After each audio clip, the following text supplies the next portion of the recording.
आलादा रायजो बड'लेण्ड मोनाबोला जों जिराया जों जिराया जों जिराया जों जिराया।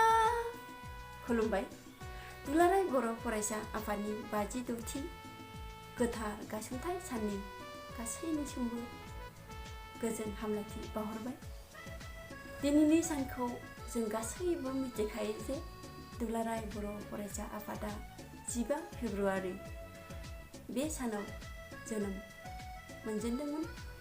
दुलाराय बर' फरायसा आफादा जोनोम जाजेननायनिफ्रायनो हारिनि थामोनथा, हारिनि रैखाथि, हारिनि जौगानाय खामानि मावबोगासिनो दङ।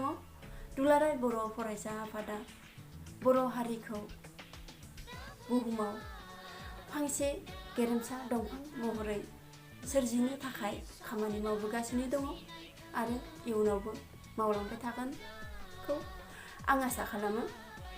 दुलाराय बर' फरायसा आफादा बर' हारिनि थाखाय,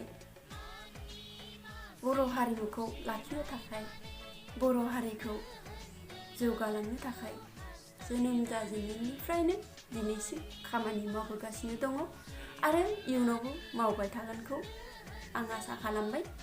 आरो जोबथियाव आङो खावलायनो सानो, आं बड'लेण्ड आइजो इउटुबार हिसाबै दुलाराय बर' फरायसा आफादनि मावथि हान्जा नोंथांमोन जाहाथे सोरनिबा राजनितिनि खोथा लानानै हारि जौगानायनि फारसे खोथाखौ दाबावलांथों।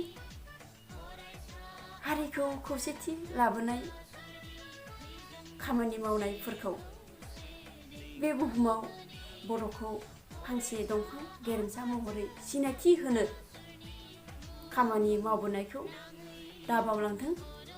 दुलाराय बर' फरायसा आफाद जिउ गोलाव जाथों। दुलाराय बर' फरायसा आफाद अरायबो मोजां खामानि मावलांनो हाथों। दुलाराय बर' फरायसा आफाद जै जाथों।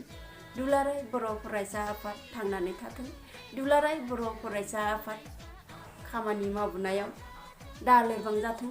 दुलाराय बर' फरायसा आफादा अरायबो मोजां खामानि मावलांनो हाथों। दुलाराय बर' फरायसा आफादनि जै बर' हारिनि